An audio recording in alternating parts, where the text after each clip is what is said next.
मैंने content creation journey को start करने में इतनी देर क्यों कर दी?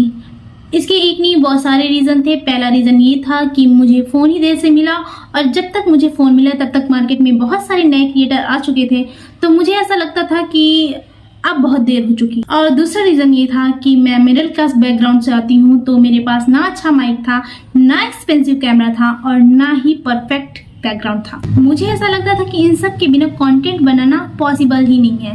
फिर मुझे धीरे धीरे समझ में आया कि लोग परफेक्ट सेटअप से ज़्यादा रियल और ऑनेस्ट कंटेंट देखना पसंद करते हैं, तो मैंने सोचा कि जो है उसी से शुरुआत की जाए। So here I am Saloni Rawat, and इतना आपने सुना है तो आप मेरी वीडियो देख ही रहे होंगे। अगर तुम भी मेरी तरह ये सोचते हो कि तुमको कंटेंट क्रिएटर जर्नी में बहुत लेट हो चुका है, तो तुम मेरी स्टोरी ज़रूर देखना। मेरे पास जब तक फ़ोन नहीं था तब तक मुझे लगता था कि मेरे पास जब फ़ोन होगा तो फिर मैं बहुत ज़्यादा वीडियोस बनाया करूँगी, वायरल हो जाऊँगी और बहुत सारा पैसा होगा मेरे पास। क्योंकि मैंने क्रिएटर्स की स्टोरीज जो अपनी स्ट्रगल लाइफ की स्टोरी बताते हैं, तो मैंने दूसरों के फ़ोन में देख रखी थी कि ये ऐसे से ऐसा होता है, वीडियोस अपलोड करने पर पैसे मिलते हैं, इतना मुझे पता था।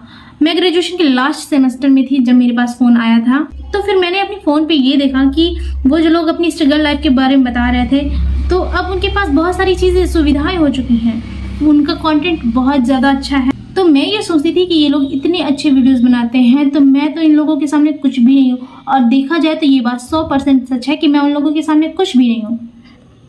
फिर मैंने ये सोचा कि जब सब कुछ परफेक्ट हो जाएगा तब शुरुआत करूँगी।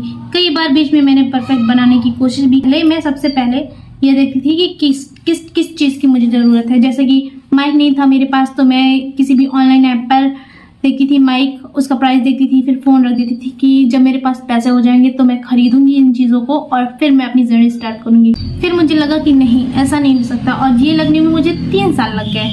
आज से मैंने ये डिसाइड किया है कि मैं परफेक्ट चीज़ें नहीं ढूंढूंगी बल्कि खुद को परफेक्ट बनाऊंगी। और आप भी मेरी तरह अगर परफेक्ट टाइम का वेट कर रहे हैं तो परफेक्ट टाइम कभी नहीं आएगा, और अगर आएगा भी तो तब तक बहुत देर हो चुकी होगी। तो आज से मैंने ये डिसाइड किया है कि मैं परफेक्ट चीज़ों के पीछे नहीं भागूंगी बल्कि खुद को हर दिन परफेक्ट बनाने की कोशिश करूंगी। Thanks for watching.